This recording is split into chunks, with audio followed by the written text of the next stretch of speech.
Welcome back to my channel. Today I'll be making chicken bulgogi. I'm cleaning out the fridge, so I have 1 carrot, 1 onion, 1 jalapeno pepper, and some green onions. It's optional if you want to use these vegetables or not. If you don't have it, you don't need to. And I also have 300 grams of chicken breast. I'm using chicken breast because I don't have chicken thigh.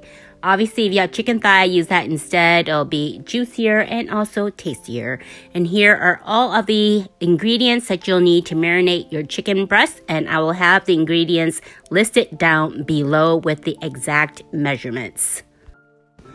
Mix all of the ingredients and taste it to see if you want it spicier or saltier.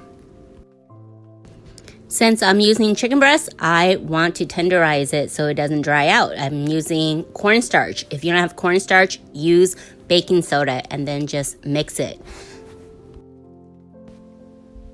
Add the chicken to the sauce and make sure that all the chicken pieces are well coated. Now you also want to add in half of the vegetables that was cut earlier if you decide to use vegetables.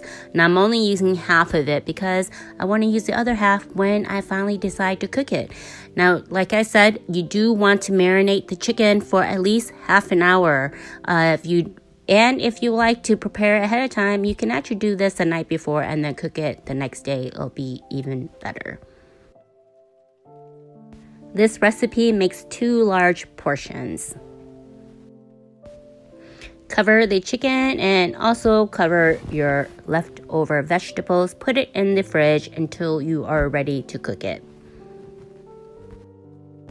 I forgot to add garlic. If you have fresh garlic, use that. I'm using minced garlic for convenience. I added in about a tablespoon and mixed it together and put it back in the fridge until I was ready to cook it. A medium-high heat, add in about 1 to 2 tablespoons of cooking oil. Then add in the marinated chicken.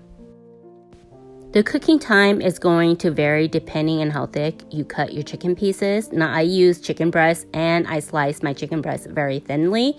So it's not going to take me a long time to cook this. It only took me about 8 minutes to make sure that everything was fully cooked. But if you are worried, make sure you use a meat thermometer and your meat comes up to 165 degrees to make sure that it is fully cooked. I did reserve half of the vegetables, and that's why I'm adding it now. Now, I did also cut up some green onions, and I'm going to save that till the end so that I can put it on top just to make it look a bit nicer for the presentation. Now, stir all the vegetables with the chicken, making sure that everything is well combined, and also making sure that the chicken is cooked all the way through. This is just my take on chicken bulgogi. This is not an authentic recipe, so you guys customize it to your liking.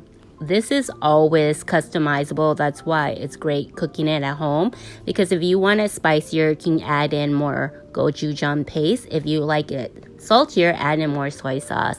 And here you go. This is the final product, and I just sprinkled some more green onions on top for the presentation. And the best part about making it at home is you can customize it. And you can pair this with some rice, or you can just eat it with some lettuce wraps. I really hope you enjoy my chicken bulgogi recipe. Thanks so much for watching. Make sure to like, leave a comment, and hit the notification bell. Bye!